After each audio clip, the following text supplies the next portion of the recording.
Hey, you're listening to A Chat with Heart. I'm your host, Christina Martin. I'm a singer-songwriter, curious human. I live on a dirt road in rural Nova Scotia with my partner in crime, Dale, and our calico cat, Olivia. This podcast is basically just me chatting with people I admire. I like to ask questions that feed my curiosity, and my guests have all taught me something. They either crack me up or they punch me right in the feels. If you've got questions, comments, or a burning desire to join the conversation, please call my Heartbeat hotline, day or night.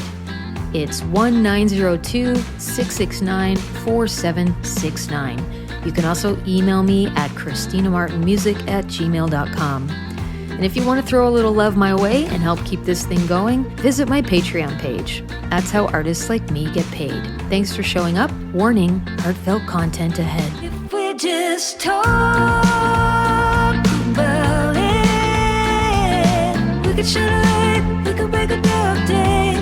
If we just talk about it, we can cut away, we can make a brighter day.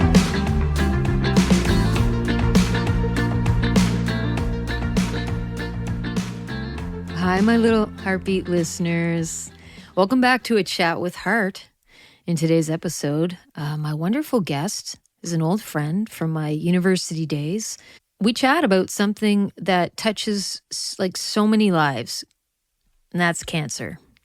It's scary, it's relentless, and it affects more people now than ever before. My own experience with cancer runs pretty deep. My mother was diagnosed last year and is now, I think she's considered pretty much cancer-free, but she had quite the procedures within 1 year, and she was incredible. But my father passed away from cancer when I was just 19 years old. He was 69. Over the years, I've lost friends to the disease, and I've had the privilege of knowing survivors, some of whom have been guests on this podcast. I myself had what's called a LEAP procedure when I was 22.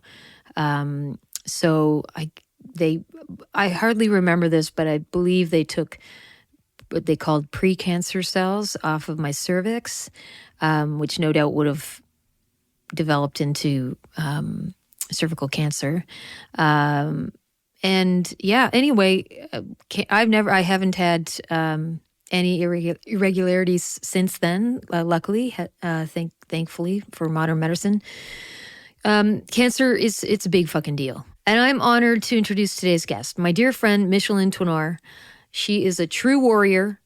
What does that mean? To me, it means that she is unwavering in strength, courage, and commitment to a higher purpose, whether that's protecting others or overcoming personal challenges. Michelynn embodies all of that and more. At the height of her career, she received a life-altering diagnosis, and she's now living with stage 4 colorectal cancer. But instead of backing down, she's fought tirelessly for the best possible treatment, advocating for herself in a system that often makes that really difficult. She is not just battling cancer. She's working for quality of life, fighting for quality of life, and to be treated with dignity and to have the best possible care. She wants to help as many people as possible with the knowledge that she's gained from her fight. And this episode is an opportunity to listen, learn, and share her wisdom. So if you take anything from today's conversation, let it be that advocacy matters, whether for yourself or for someone you love. And also, I want to mention there is still an active GoFundMe campaign to support Michelynn's ongoing care and the unexpected costs that can come with navigating an illness like this. Michelynn didn't ask me to share this, but I will because I know how much financial stress can weigh on any family in this situation. If you can help, please visit and share or contribute to her GoFundMe campaign. It makes a real difference. I posted it in the show notes, and it's if you go to GoFundMe and do a search, you'll also be able to find Michelynn. So listen up, share this episode, and if you can, support Michelynn's journey in any way possible. Let's get into this powerful conversation.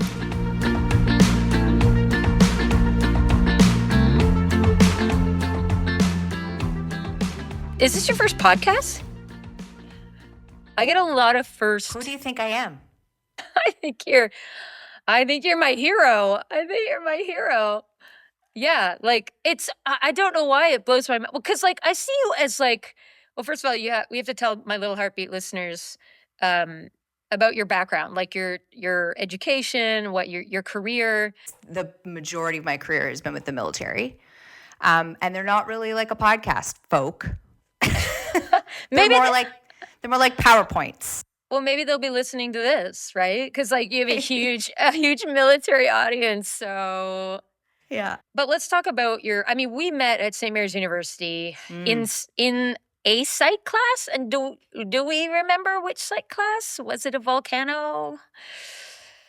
Was it I'm trying to remember. Was it like Faisal Junis? Oh, yeah. Yeah. Might have been one of his. Yeah. I did. So were you in the class that I had to do the presentation? We did like a research project, and I had Michelynn as she was part of my project. It was like, does too much TV cause ADHD? Like the chicken and the egg. How would you have known back then? Like wait, she was just a baby. Well, because like she loved TV. She would just be like locked into it. And that was the only way I could really, like get anything done. Okay, I'd put the TV on, but it was this constant like mom guilt. But I was a single mom. I was trying to do university, and I was doing research projects, and living in St. Mary's, I couldn't like throw her in the backyard, to go play. So it was tricky, and I think I felt guilty because she was a TV kid. She turned out pretty fucking awesome. She did. So the moral of this podcast episode is, it's fine. You do what you gotta do. That's right. Plop him in front of the TV, whatever. She was the TV kid. Well, it's the iPad kids now. Well, she was the TV kid because she was pre-iPad. So then you graduated from SMU, I'm assuming, with a Bachelor of Arts in Psychology. Then I did a social work degree at St. Mary's or at Dalhousie. And so I finished that degree, and at the end of that, I had Ivy, my second. Well, she was there for my graduation. She was like a baby during my graduation. Was that planned? Might I ask? No, none of them were planned. Were any of Who do you think I am? I don't know. Were any of your clan planned? You have 4 girls, beautiful, bright, amazing girls. They're pretty special. Yeah, absolutely. None of them planned. No. We had this kind of like running joke. Actually, I said it as I was like going under anesthesia for surgery, and they were like, oh, "Okay, this is Michelynn Touesnard. She's 4 kids," and they do this kind of like safety brief like about you, and then they're just about to give me the meds, and then they're like, "Michelynn has a latex allergy," and they're going over the different things, and I was like, "Hence the 4 kids." Good one. And then everybody's like laughing as I was, fading into nice anesthesia. Good one. Yeah. Oh my God. Yeah. So social work, and then work. Yeah. And then the fortunate thing, like with social work and to be able to do clinical work with social work is in Nova Scotia, typically you have to have your master's, but federally, you don't need a master's. Mm-hmm. And because in some provinces you don't need a master's to work clinically. So I happened to get a job as a BSW because I was living in Greenwood, and they were looking to fill a position, and I had the right background, and I had done a little bit of kind of clinical work at a military family resource center. So they kind of took me in and trained me up. So I was really lucky to get that level of training and a job at that level with a bachelor's. So I worked with the military for a while, and then when we moved around a little bit, so I left that job and we lived in Goose Bay, and then we came back to Nova Scotia and ended up getting a a job in Halifax, and in a kind of specialty unit. It's a trauma unit, operational trauma. So I needed to have a master's, and I needed to have a certain level of trauma training. So I completed that as I was working for them. And when you say we traveled, we had a girl. This is you and your husband Brad, who I'm assuming you met at a military party of some kind or something. Yeah. Well, I was going to. I was doing my undergrad. I think I went to like 3 universities. I couldn't really make up my mind of what I wanted to be when I grew up. So I just really liked university. So I just kept changing my degrees, my focus. But I started out at UNB in Fredericton doing a kinesiology degree. And, I could see you in kinesiology. Yeah. And so I started out there, and he was a new recruit posted in to Gagetown. So yeah, we totally met at a military party. New hot retreat. Right. Sorry, Brad. We just wanted to I want to try and make Brad smile, and then if he smiles, I want you to take a picture. And if there's no fish. Sorry, my Little Heartbeat listeners, but I just saw a post recently. It was the most hilarious post that you did about Brad, and it's like you did a little research study. You pulled out all the photos of him. In all the photos with you two, he is not smiling. But in any photo of him and a fish, he is the biggest smile. Huge smile. Yeah. Offensively huge smile in comparison. It's a little concerning. I mean, I'm wondering what's going on there, but like fish really excites him. Very much so. Excite him. Yeah. So that's good. It's good to know that about your partner. Yeah. Just like, visualize the fish. Next family photo, please. Yeah. Gosh. Yeah. We are going to talk about cancer eventually here, but maybe, I don't know if you feel like it, whatever. All that fun stuff. Whatever. Yeah. But like at any point in the last 10 years, like, or especially recently, like, have you been thinking career change? Like, is now a good time or not a good time? Or was there a point where you're like, yeah, this is really, I'm ready for something else? And what would that be? I don't know. Like I felt like at the peak of my career when I got my diagnosis. I really felt like it was a steep learning curve to get into that department, and as a social worker, be working that level clinically. I'm at a table every day with psychiatrists, psychologists, and working with some really complex cases, and they're entrusting me with that. I got like every evidence-based modality of training that there could be for trauma. So I really felt like I was really starting to get a handle on it and feel really confident about it. Be doing really good work and really enjoying my job. I had a really great team. I still miss them incredibly, honestly.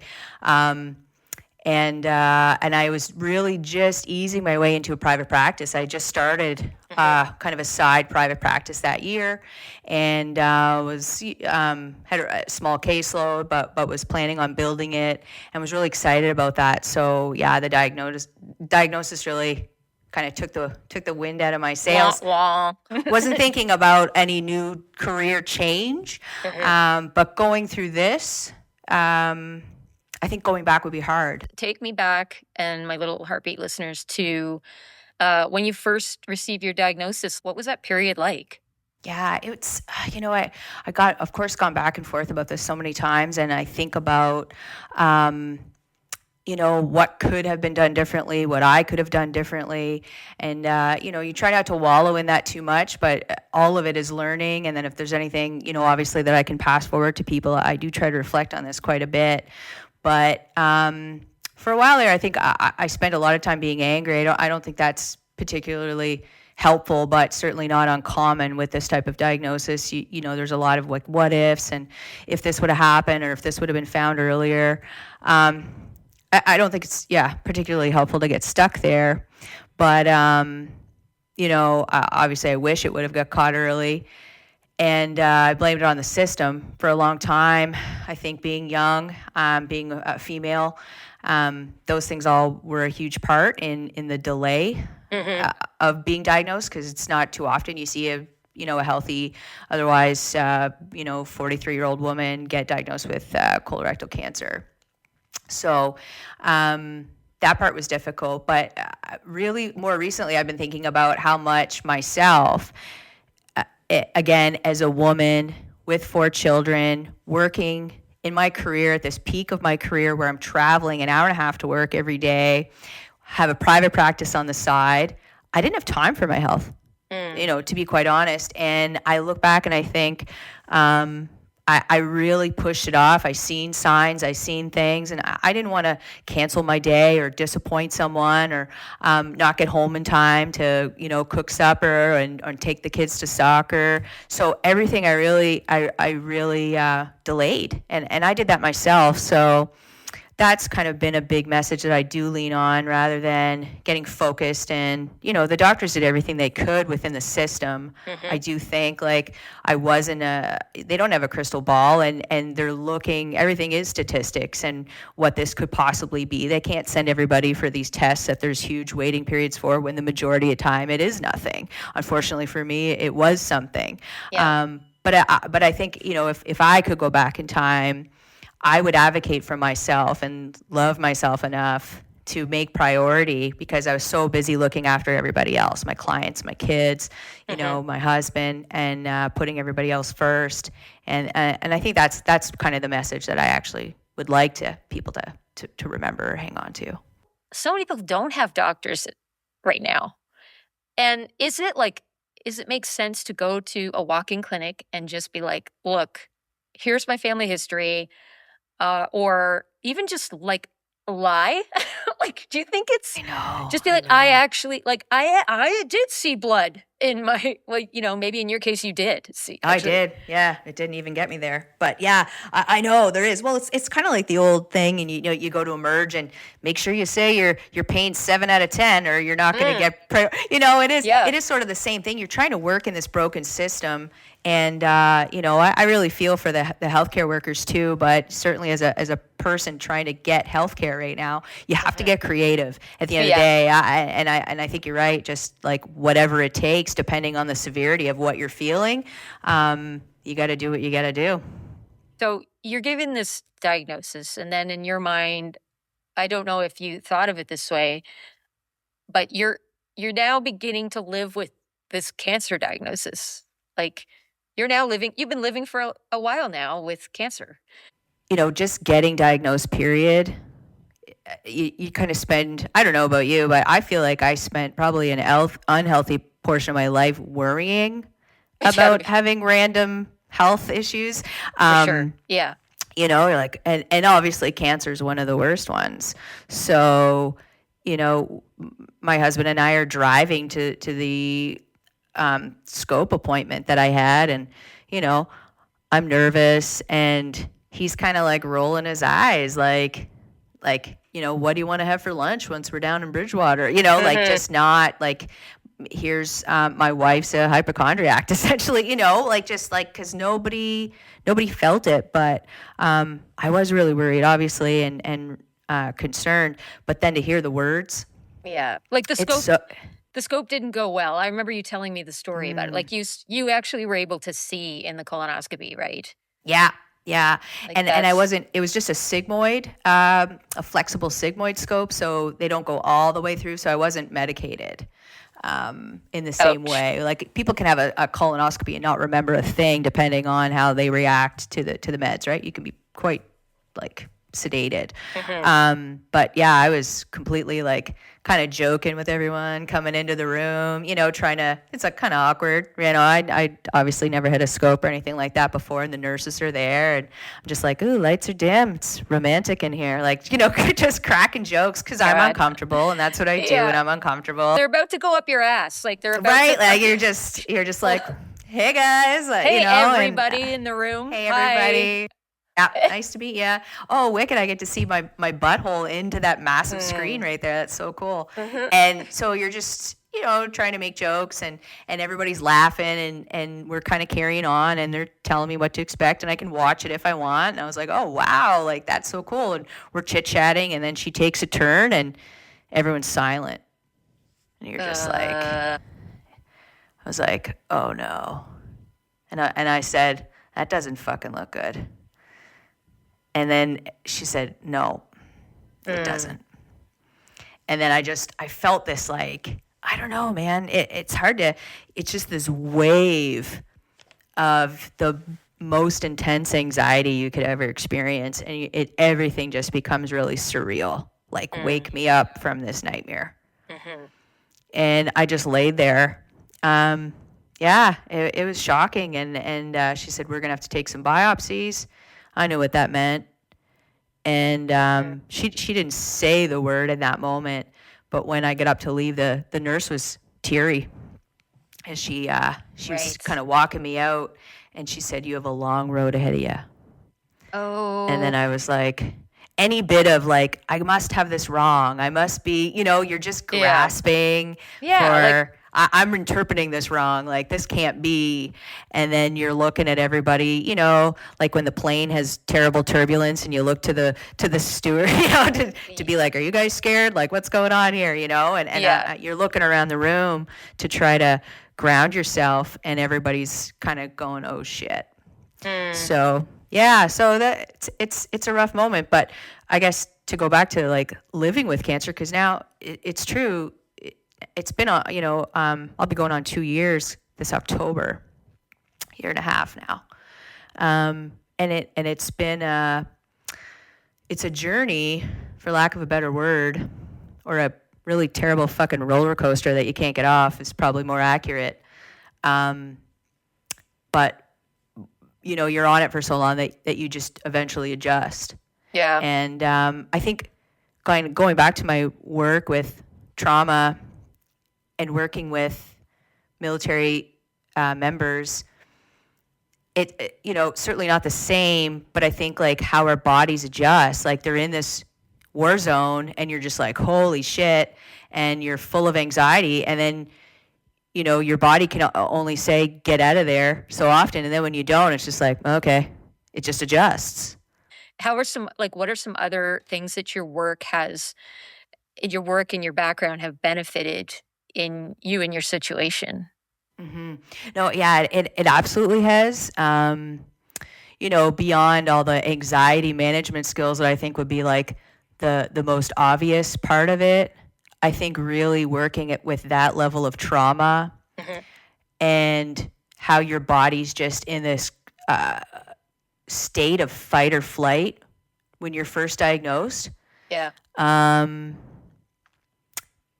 That like I was able to just, I don't know, scan myself and be kind of like almost observing myself in a way and being like, okay, this is what's happening right now. And trying to walk myself through. And sometimes I did that okay. And sometimes I couldn't get out of whatever the drain I was circling until after.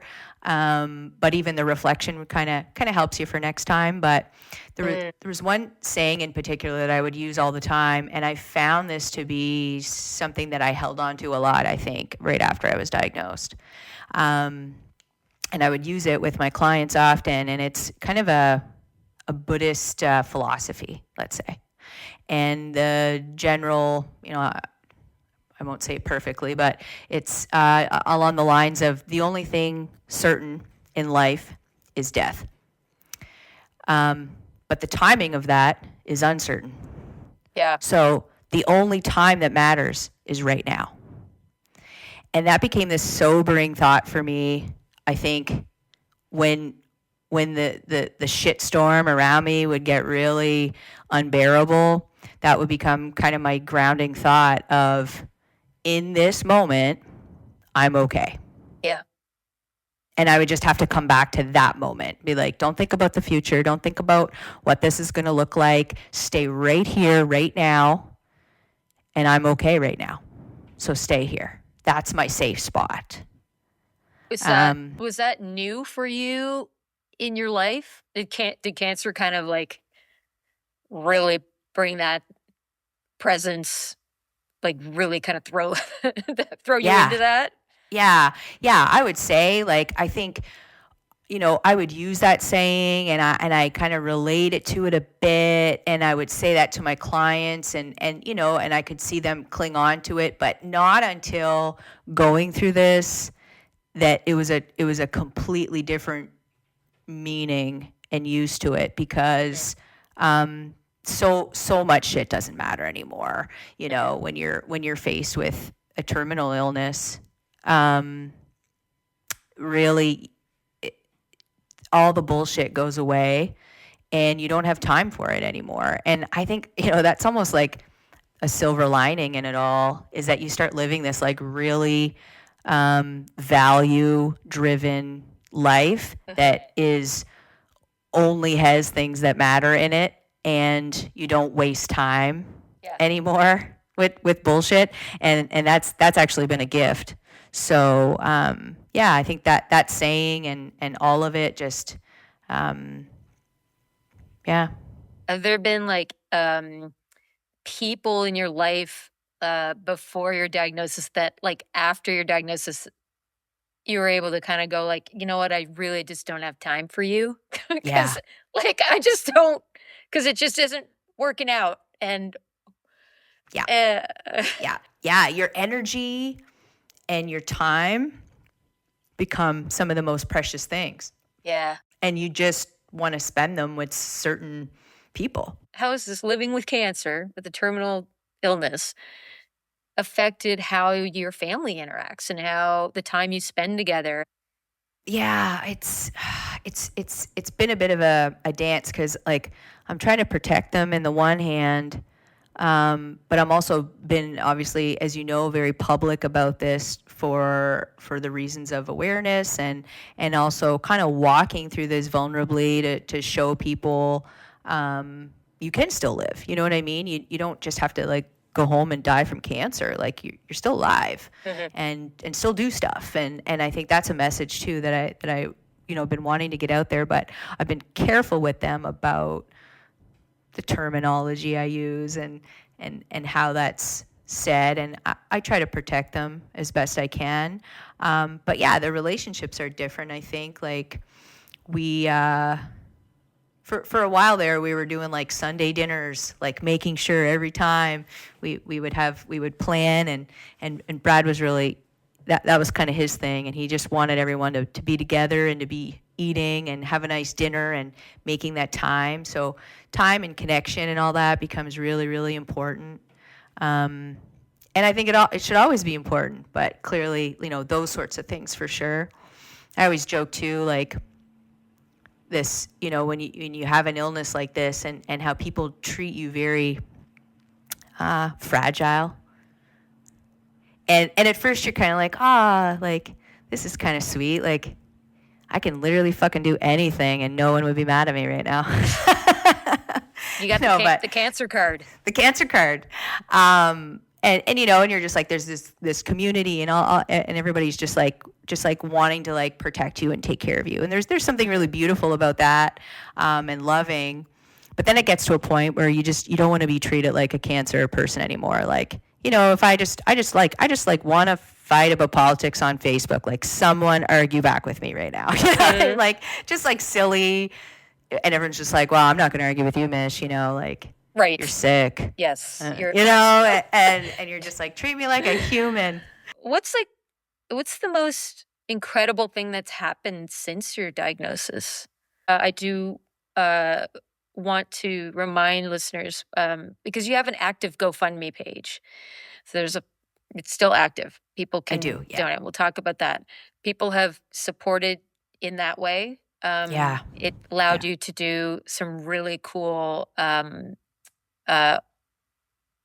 diagnostic things and holistic. Actually, I'd love to hear more about that, but I don't know if that's the most amazing thing that's happened. But say, like, yeah, absolutely. Like the most amazing, to be supported and so many people just, I don't know, like nobody knows what to do, right? And everybody wants to help you. And having a GoFundMe in the first place was like super uncomfortable for Brad and I, because I don't know, there's just something about like, well, he's still working and it's not like we don't have any money, and like it just felt weird. And then it ended up being so huge in what I was able to do, to circle back to like the challenges within our healthcare right now. Being a cancer patient within this system is a strategy, let's say. And you don't realize that until you're in it. So every move is a strategy. You feel like it's a chess game. Like, do I do this first or that first? And I don't know. And so, as things have been coming up for me, I guess initially we thought, oh, I'm stage 1. This is going to be easy. Cut it out and that's it. And then after that, no, there's 2 spots in your liver. Okay, I'm stage 4. That changes things, but don't worry, you're still curable. We can ablate these spots. Wonderful. I go through chemo, get the spots ablated, have a bowel resection. You're good to go. Amazing.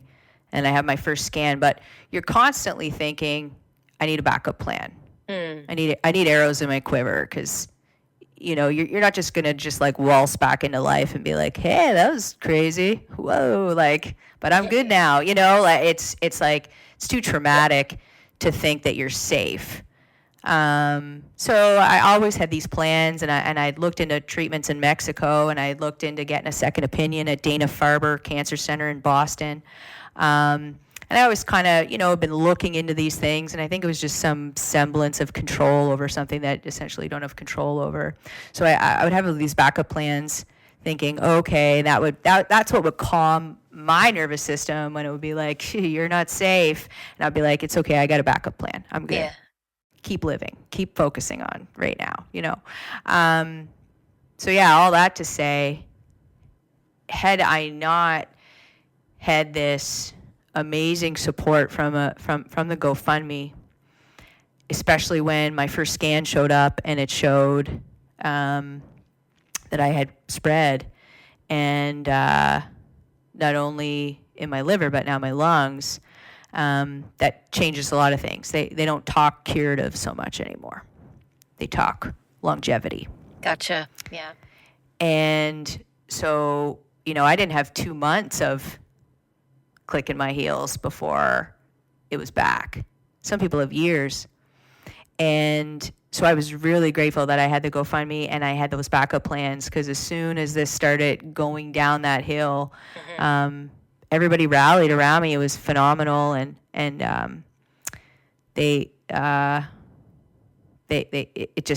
made it all possible. So by the time January, I had my follow-up scan, and things were worse, much worse.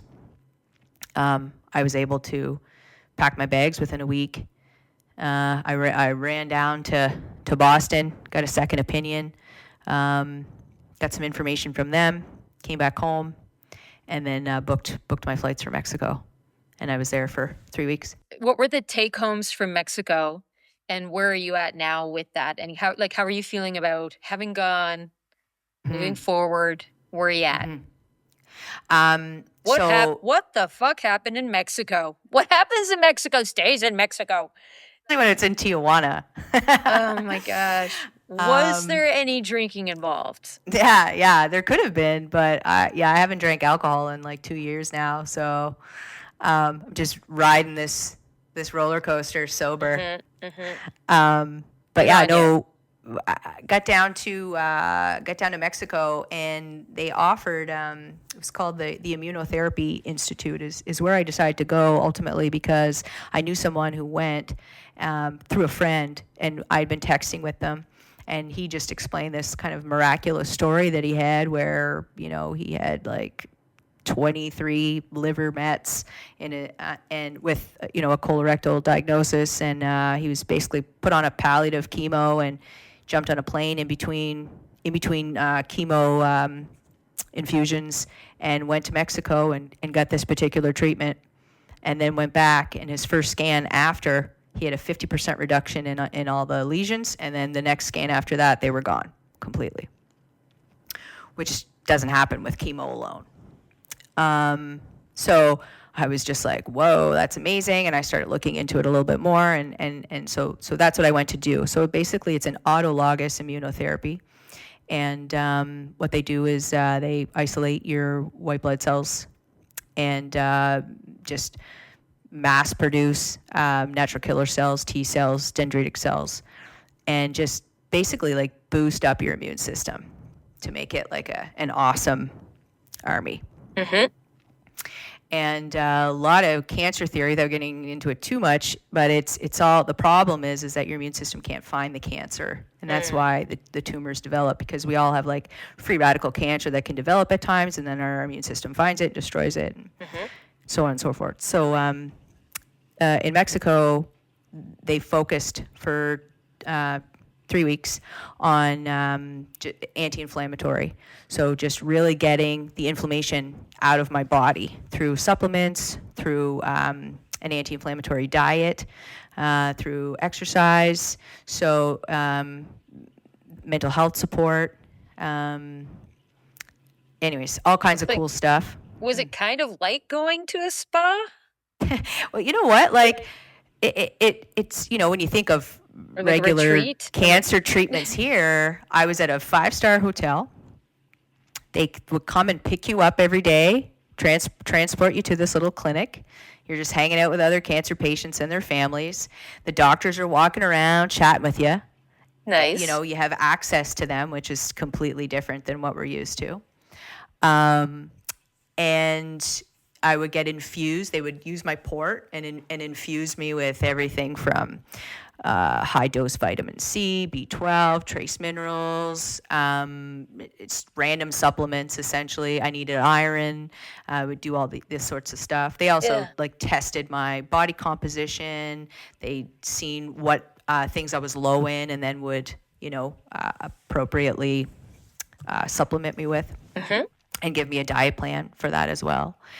It was very like whole body, which was cool. And even the mental health part, because I had a massive, like my November scan, which totally just, you know,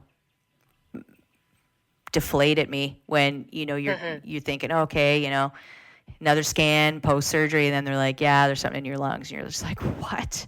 And then they just go, well, we'll just wait another 3 months and follow up then. So then you have to like go home for 3 months and just like wonder what's going to happen.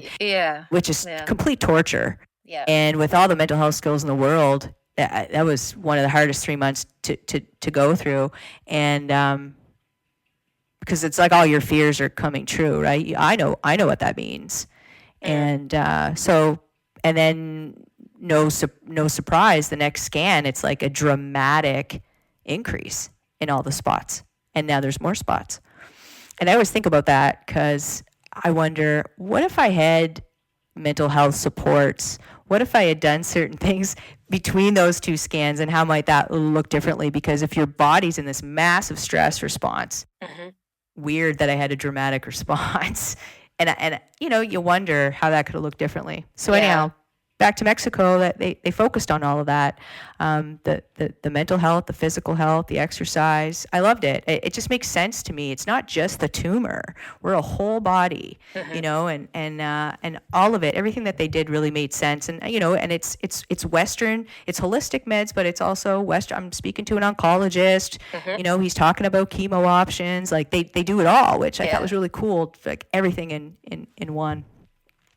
So, we did all that. And then I had this really cool, it's called hypothermia. And they basically put you in a fever state. They took my blood and they pump it out, put it through almost like a dialysis machine, and they heat up your blood. And then they put it back in you. So I'm in the hospital for this. And they put a catheter kind of, you know, in an artery here, and just run it through this machine for about an hour, and they heat up my blood. And the purpose is MSS, microsatellite stable tumors, are called cold tumors. So what you want to do is you want to heat them up to make them weak. And when we're in a fever state, the cells are weak. The cancer cells are weak, but our immune cells do the best, because when we're in a fever state, that's when they're fighting. That's when they come out. That's when they fight. So they come out and they're strong, and they're like, wait a minute, I know what you are. I see you. Exactly. So that's kind of the theory behind it. Is then they mark it, and then now the cancer cells are revealed, essentially. And then the next day, I got the infusion with all of the billions of natural killer and T cells and all that into me. Wild. The next 2 days. Yeah. So when I came back from Mexico, I had a scan, and it was too early. They usually say 4 to 9 weeks before you have your first scan. And I had a scan in about 2.5 weeks, because my oncologist wanted me back on chemo. And so he wanted a baseline scan, and they did a baseline, and my lung spots, which were growing 60% in 12 weeks, dramatically, is what my scan report says, were now all stable. No new growth, and everything was stable. And I'm not on chemo. There's no other explanation for this other than what I did down there. Wow. Yeah, so that was pretty cool. And my lung spots were still growing. Which, was a downer, but they were bigger spots. So it could be pseudo progression, where it's just kind of like swelling from inflammation from the actual treatment.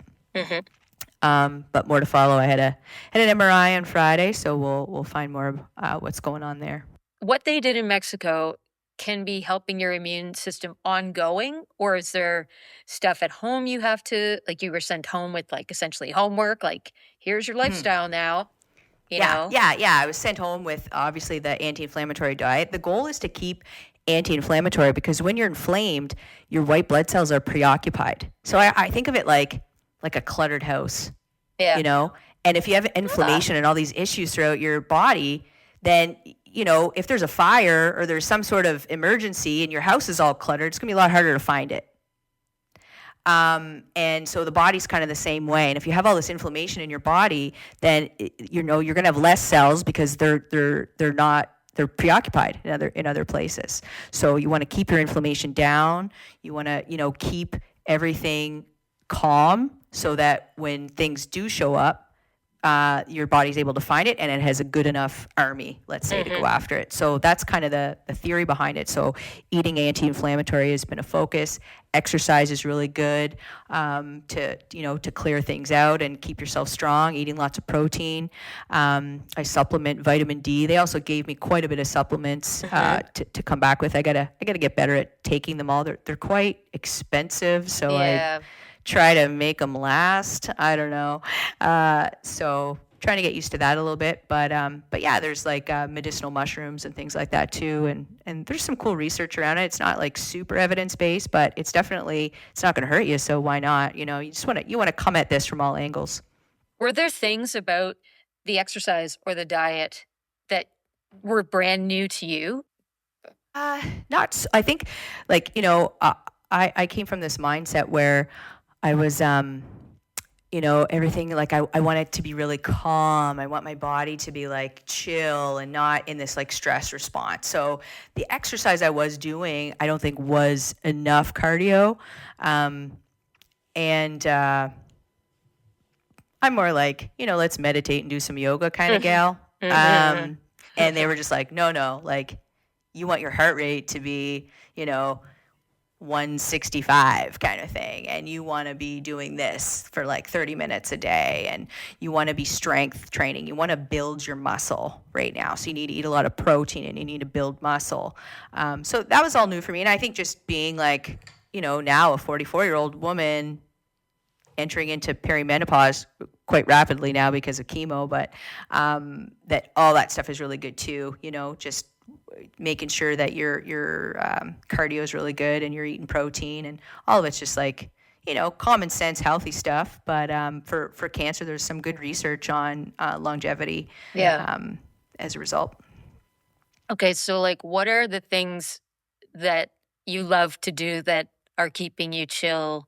Obviously music. I haven't been doing that a lot. But I was talking with Jill the other day, and I was like, we gotta like get playing some music again. And so, we'll get on that, but definitely creating, painting, drawing. I was like super into cricket. I know it sounds really geeky, but it Yeah, was like totally. it became a really satisfying hobby there for a little bit. You just like zone in, and I would make these like wicked, t-shirts. Like we went to the Cavendish Music Festival, and I just made like Tyler Childers like shirts for everybody, and Childers. I always say Childers, Tyler Childers. Anyways, yeah. So stuff like that was definitely helpful, and yeah, keep your mind busy and satisfying. You're starting chemo again? I just started 2 weeks ago, so actually Wednesday I have my second round. Okay. But and it was kind of like unknown how long this was going to be. I was trying to negotiate a lower dose because that's what Mexico was kind of suggesting was a low dose chemo will work really well with the treatment, because one thing you don't want to do is just like hammer your immune system, which essentially is what chemo does. And I found some good research, a really interesting meta-analysis from like 2018 or 2019 comparing toxicity of high dose versus low dose, and the efficacy was very similar in terms of the output of the results, but a lot less chemotoxicity. Well, no chemotoxicity with low dose, and then of course significant more with a high dose chemo. So I was trying to kind of negotiate that. It's just not standard of care here, so it's tricky to do when you're advocating for different things that aren't quite standard of care yet. But low dose is supposed to be a little bit better, so he didn't give me the as high as I should be. He went down a little bit, which was great. And it's a much more tolerable chemo this time than I was on last time. It's a palliative chemo. Nobody obviously likes seeing that on the paper, but that's the reality of it once it's past more than one organ. So he didn't really give me an end date, but I don't know if you know this part, but so because it's in both lungs, they kind of told me that surgery was off the table. You can't really get a resection of both lungs. So, obviously that's a downer to hear, but you're just like, okay, they're tiny little spots, and there's different things that they can do. Like I had my liver ablated, so maybe we can do something with these little spots. I just need to get on chemo and kind of hope, and just Mexico is just going to take care of it, honestly. Yeah, we all hope Mexico is going to take care of it. Wishful thinker, yeah. And why not? So, but again, arrows in my quiver. I watched a webinar, and there's this phenomenal thoracic surgeon out of Toronto. His name's Dr. Seipel, and he's doing a really cool in vivo lung perfusion trial where you just get chemo into both lungs, so it doesn't go systemically throughout your body. They just kind of like pile it in both lungs, and they're measuring it, so they just give you enough so there's no toxic effects to your lungs. And your lungs can obviously handle a lot more than putting it all through your body. So the phase 1 trial went really well, and people did really well with it, and there wasn't any recurrence. Whatever was left, they just tried to get them out with wedge resections and kind of SBRT. And anyways, the trial looked amazing. So I got my family doctor to refer me to the surgeon through this organization called CCRAN. They're a patient advocacy group who've been phenomenal supports. So I got myself referred, and I actually met him virtually last week. And I have to send up, all your scans and get, all your reports, your medical file and everything sent up to them. And so I had this meeting with him, and I was just so excited for him to like go over my file and maybe get on this trial, which would be phenomenal. And he was kind of like, okay, well, so first of all, you only have 3 spots, not 5. And usually when you meet him, they go through the 3 previous scans, and they tell people like, actually you don't have 3, you have 6, because they can see more, and they're they're the lung specialty clinic. So I was almost prepared for the worst news, and then he came back and said, no, there's only 3. And I'm like, okay, awesome. Yeah. And he's like, yeah, and I can get rid of all of them with a wedge resection. You don't even need the trial. What the fuck? Are you serious? You are so fucking inspiring. This is Yeah. incredible. Like, And I would, just was like crying, like, are you, what? Like, he goes, This yeah, you'll be is- out of the hospital in 24 hours. this is incredible. So when Life-changing. do we know when this could take place? He was basically like, are you back on chemo? And I was like, yeah, well, I was trying to talk to the liver surgeon to see if she could resect me. And, because you kind of want your liver taken care of before the thoracics will do anything. And then the thoracics want the liver and the liver wants the thoracic. So anyways, but I couldn't get a hold of her because, of course, the MRI machine was broken here and everything got delayed, and she wanted an MRI before she could make any decisions. And then my oncologist want me back on chemo. Needless to say, I just restarted chemo. So he was like, okay, well, don't go on it long. And Don't go on it long. I'm like, I'll stop it right now if you want me to. Yeah, like, is that up to you? Can you? I don't know, not really, but I guess it is up to me essentially. But I have to work with my oncologist here, and I'm assuming that he has a plan. But I called him last week, and I was like, I got good news. Yeah. There's a thoracic surgeon who will take care of these spots for me. And he's like, what? Oh, wow. And That's great. Yeah. He said, oh, the liver surgeon here, is going to send you to thoracics as well. And yeah, well, it's like, yeah, okay. Speed it up, buddy. Speed it guess up. I beat you to it. Yeah. Oh my God. This is incredible. Yeah. I love, I'm really excited that people get to hear this story because on the one hand, I wish people didn't have to do all this work themselves. Yeah. But absolutely. It is really inspiring, and it does provide a lot of hope. And yeah. And time you don't know how long. You don't know, and this goes for any of us, but especially somebody who has the diagnosis that you have. Yeah. And so it gives hope for more time, and exactly, maybe more. Yeah, just 100%. It's and that that was the terminal illness versus chronic disease, and just that difference in your head when you're like, you tell yourself I have a terminal illness. Doctors are like, oh, you have 2 years, and then people just go, okay, and they go home and die. They just accept it, and to no fault of their own. But I think your body knows that too. And your body takes that oh, I'm dying kind of mentality. And that's been a conscious switch for me that I'm like, no, I have a chronic disease that I'm going to manage until I find a cure, and, if that doesn't happen, that doesn't happen. But if I don't think like that, it's a lot harder to live with cancer. Then you're dying from it. Yeah. And that's the difference.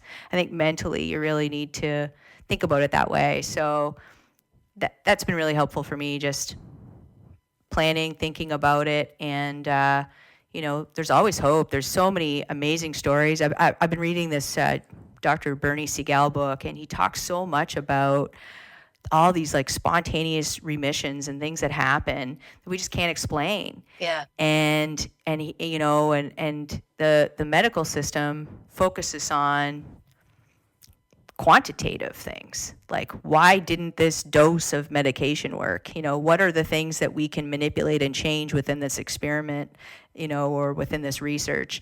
But when it's this oh, so-and-so came in and her cancer's gone. Wow, we don't know why. And they just go, crazy, spontaneous remission. And then that's it. Yeah, not like, hey man, can we study Rachel and find out why her cancer just fucking disappeared? Why aren't we interested in that? It's poke and prod Rachel. Yeah. Give us to figure it out. Yeah. I think with cancer, getting an NGS panel is really important. I've also just had that done. I got it done. What's an NGS panel? What is that panel? What does that stand for? It has to do with precision medicine. So you want to see what biomarkers are in your tumor, and then what corresponding treatments are going to work best for you as a result. So there's a lot of information on this precision medicine, where we can find out specifically my body, my cancer, and what treatments may work best for it, rather than these blanket statistically, Folfox works 70% of the time, so we're going to give you that one. And then you find out, oh, wait a minute, that one's actually not a good fit for you later. Gotcha. So it's very new, and a lot of oncologists aren't like gung ho for it yet, but it's coming, and it's really cool. There's a lot of cool stories. The guy who runs the Genomic Focus website has an amazing story. 2016, he was diagnosed with a really rare bile cancer diagnosis, and he was on kind of the regular old chemo, and then Keytruda and immunotherapy came up, and it was seen that he just decided to try it, even though it probably wouldn't work for him, but he had a certain biomarker that it seemed like maybe it would. So he did, and he's been cancer-free ever since. So things like that, and I'm actually carrying a biomarker that's telling me to try an immunotherapy. So I was emailing with him today. So that's kind of a backup plan too. But there's a lot of things like that are out there. So getting connected, if you have cancer, get in the cancer groups. You don't need to reinvent the wheel. Get connected with people who are already in it. They're already doing it. Ask your questions. People will guide you. We're all in there. We want to help. There's everybody we all just want everybody to survive. Everybody's working to try to help everybody. It's really shitty club to be a part of with a whole bunch of amazing people. So definitely get connected, and just let people help you. Those are, I would say, the biggest things. Thank you. Yeah. How can we support you? Like, do you have favorite cookies that are anti-inflammatory, or like, is there a now the GoFundMe? I'm going to put a link up to that in the show notes for this. Is it an easy name to remember? The URL for the GoFundMe? I think it's just under my name, honestly, but okay, we'll. Yeah. I'll post it. That's so kind of you, Christina. Thank you. But seriously, like, are there other ways that people don't know about, like, that they can support you and your family? With cancer in general, when you are, of working age and not being able to work, and then let alone traveling, like I'm going to be traveling to Toronto for surgeries, those types of things obviously just makes life difficult, and I've just been really grateful for that. I certainly didn't come on here today thinking about advertising for my GoFundMe, so that's certainly not expected or a part of this at all. I've benefited quite immensely from people, and I'm so grateful that I was able to do what I did and get a second opinion from Boston. I'm meeting up with them. Unfortunately, every meeting with them is about $2,000 to follow up with them after. Okay. It's like I said, you're a strategist. You're trying to, okay, if I do this and then do this next and then keep that in my back pocket, and you're constantly kind of navigating those things. So of course costs do come up, but we're very grateful that we've had what we've been able to do so far covered by the beautiful love and support from this community. So no, I don't have any specific requests at all. I think if you're working with somebody or know somebody with cancer, and how to support them in general, I think something that's really helpful is just asking, like, what's your to-do list, as opposed to what can we do for you. I know I struggle myself, like, asking for help. I'm still not quite good at that, and I'm trying to get better for my family's sake at asking people, because I know people do want to help and help with drives and help with things. But I think my group of girlfriends just before I went to Mexico, one of them just phrased it a little differently and said, what's on your to-do list? And then I was like, I'm going to make some meals because my dad's going to be up here, and I'm trying to, make little bags kind of for my youngest every day that she can open while we're gone, because it's going to be hard for her. And, I have to do this and this. And I kind of made my list, and they just took it and ran, and they Amazing. Really. I love that. Yeah. I love that. What's your to-do list? Yeah. Put me on there. It was really cool. There's got to be something I can do.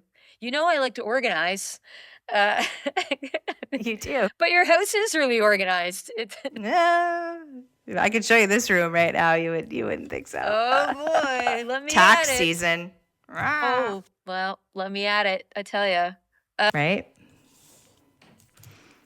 I have one last ridiculous question, but I love it. have you gotten like an inordinate amount of like casseroles and things that you just don't want to eat? Or like, I know people mean well, but like, does that happen where you're like, what? We can't eat this, or we would We never eat this. we were so lucky when we went to Mexico. Like, oh, so many. I have this like amazing group of girlfriends in Halifax, and they all got together. And then like Brad's like work friends, and some of our friends here locally. Everybody just like made food that I think my dad in 3 weeks, my dad maybe cooked 2 meals.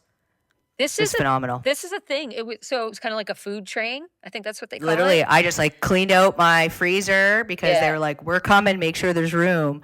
And Yeah. I just cleaned out my deep freeze, and it was phenomenal. They just like fed my family for 3 weeks. So I actually kept, because a friend of mine went through a surgery this year, and one of her friends sent around a spreadsheet. It was a food train. You could sign up for making meals on specific days, and they sent an email and said, this is what they would prefer. This is what their likes and dislikes are, and it was they made it so easy. And then everybody, there was one location, people would drop off the food, and it was so appreciated. And these were all like yummy, nutritious, stuff, like, had treats for dessert and stuff too, but really nutritious stuff.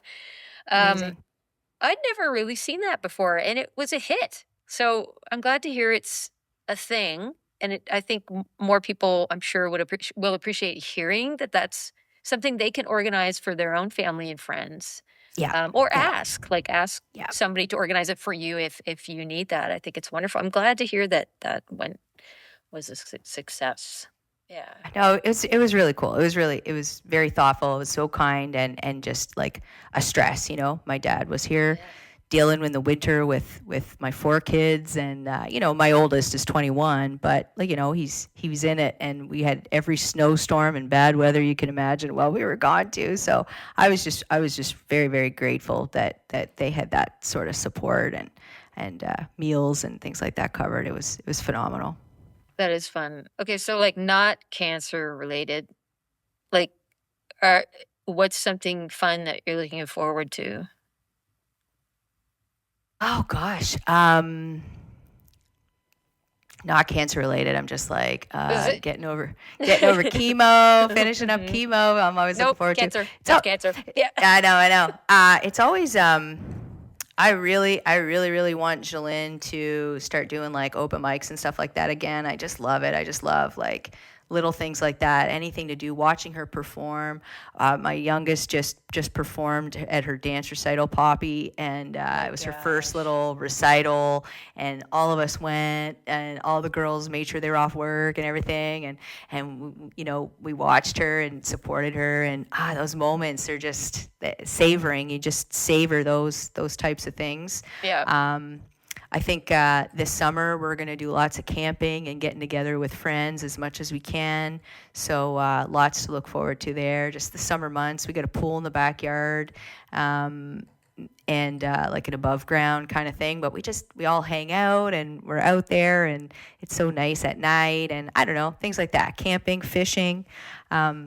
Brad's starting a charter fishing business, and I think that's going to be. That makes sense. So he can smile more. This is great. So he will smile and be happy. Yeah.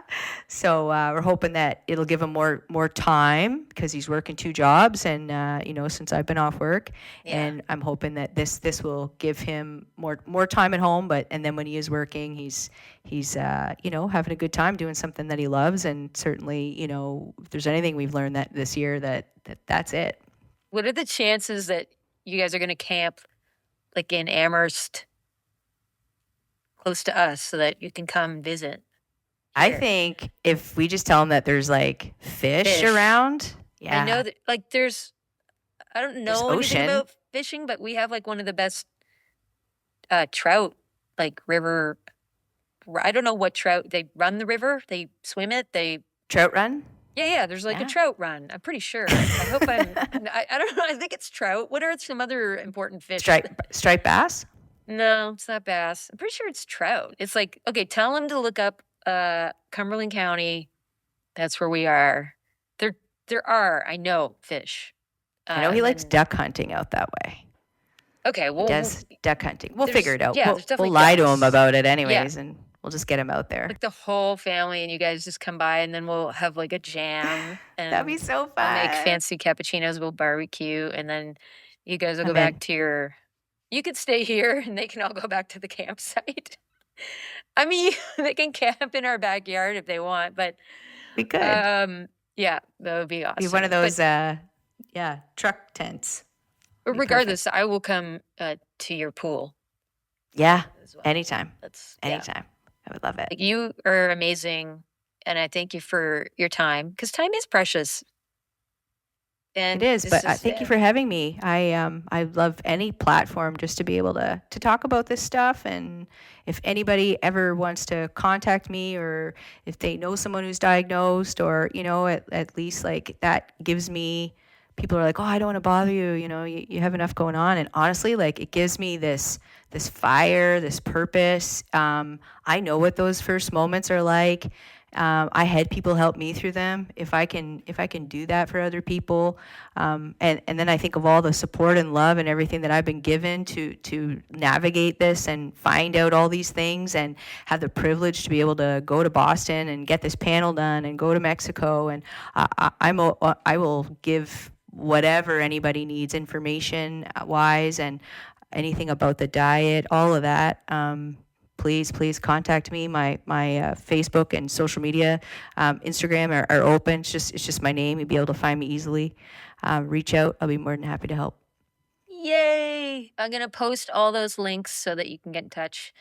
And yeah, thank you again. You're amazing. And you can come back on here anytime. And I look forward to seeing you in person. Thank you. Yes. Love you. Let's make a plan. Love you too. Thanks for having me.